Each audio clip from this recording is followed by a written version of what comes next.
gawing luto-lutuan? Uy, Lindimi, ang tagal naman ni Mickey. Kanina pa yun. Nakakuha kaya yun ang gagamitin nating luto-lutuan? Ewan ko ba kung nasa na yun? Hi guys! Nandito na ako! Oh, nandiyan na pala si Mickey. Hay, salamat. Nandito ka na rin, Mickey. Kanina ka pa namin hinihintay. Ang tagal mo. Pasensya na, Queenie. Natagalan ako. Oh, ito nang gagamitin sa pagluluto. Okay na yan. Sige, akin na yan. O, tig-isa tayo. O, Mickey. O, ito naman sa'yo, Lindimi.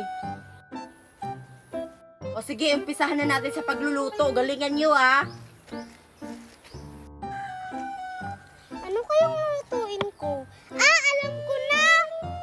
Queenie, ano yung lulutuin ko? Hindi mo alam? Di ba pinag-usapan na natin yan, Lindimi? Ikaw na bahala kung anong lulutuin mo. Ano kayang lulutuin ko? Ah, alam ko na.